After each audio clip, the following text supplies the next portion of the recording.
The Gulen movement guarantees its participants access to immediate and verifiable control of the goods and services organized through collective action. The movement as a whole benefits from this flexibility, adaptability, and immediacy. The Gulen movement really excels. It diffuses a discourse of dialogue and tolerance and the valuing of diversity. It has never shown any inclination whatever towards violence or extra-legal tactics of any kind. It has shown itself to be able to absorb conflicting pressures and ease tension within fragmented communities.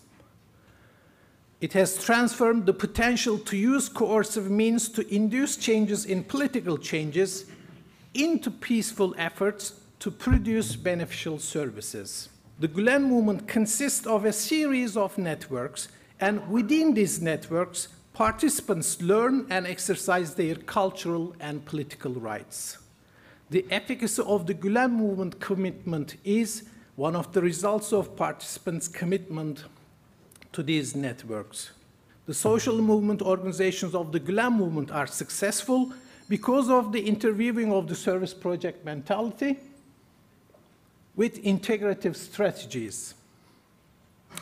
Also, what makes them leading institutions in their field inside and outside Turkey is that employment is based on specialized training on formal certification organized and issued by the states where they are based. Employment and advancement is in accordance with knowledge, achievement, and professional expertise and competence rather than seniority or preference given to friends or relatives.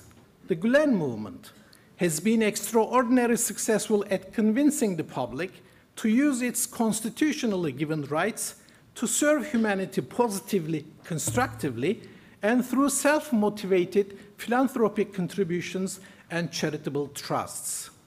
For this reason, the Gulen movement has become, first, a vital component in providing an alternative, a barrier to egoistic interests at the expense of others, and a remedy for societal discord, conflict, and violence.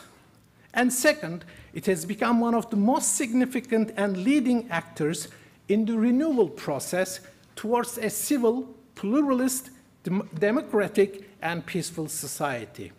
The Gulen movement facilitates and thus increases an individual's willingness to get involved in service projects through his/her relationship with larger, like-minded, similarly intentioned people. The movement becomes an organic part of society and crystallizes into a professional structure.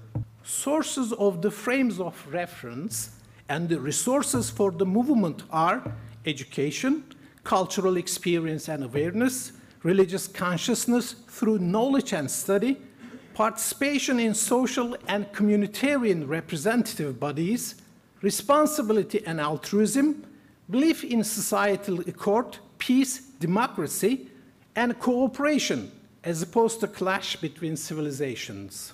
The movement has established the ideal balance between risks and advantages, so that millions of people are taking part in service projects. The movement as a whole learns and develops. The movement stresses the reality and the projects, not an actor or A or D actor. The Gulen movement gives people hope for the future. It says much of the Gulen movement's reflexivity and its success in weakening or removing barriers between people that it has received recognition from unexpected resources. The Gulen movement has proved that there is plenty of common ground between different individuals, groups of people and communities throughout the world. I feel that an understanding of the Gulen movement can help to reverse the kind of decline in civic engagement that we see in the United States and Europe.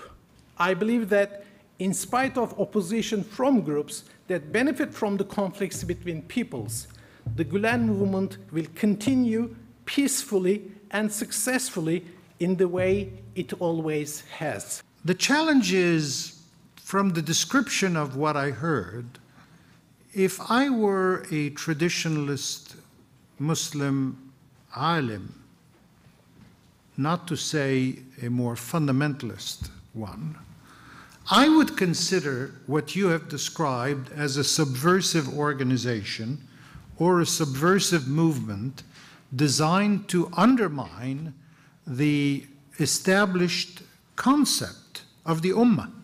In a traditional doctrinal Islamic perspective, this is the case. And I would strongly urge you to, in a sense, examine this notion of the social, civic engagement as a social transformative force in a society by providing it with what I would call, for lack of a better term, an epistemological foundation. In what way is that notion of civic engagement, for example, consonant with, I'll give you an example, the early days of Islam in Mecca, subsequently the early days in Medina,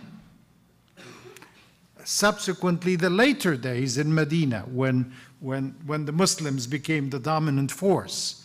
No longer the Muslims, coming in with the Prophet sallallahu alaihi wasallam, Sahifat al-Medina, of saying, this is a sort of a federal system, federal state. We're going to have respect and recognition for the different ethnic communities or tribal communities, and the two Jewish tribes will be able to administer their affairs according to their rules and the others according to their rules. And I am only here as a sort of a federal arbiter of matters of a common interest.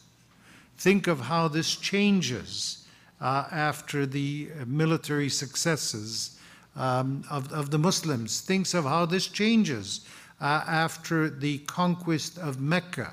Think of how this changes when the Muslim Ummah then is transformed into basically a succession of empires.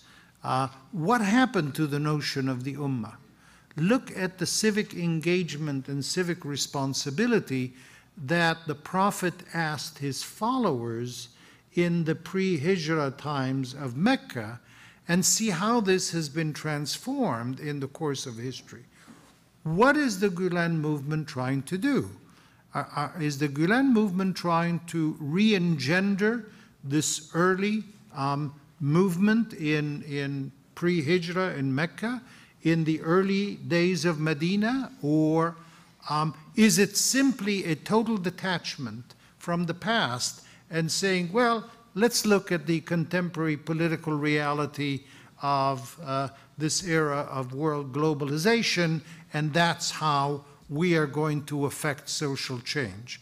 But that social change is only going to gain credibility and is only going to gain support if you have a doctrinal foundation which is based on traditional concepts of the notion of the Ummah. Because that is the essential ligament that ties all Muslims together. No longer the Ummah as a state with a territory and a boundary, but the Ummah as a community of Muslims.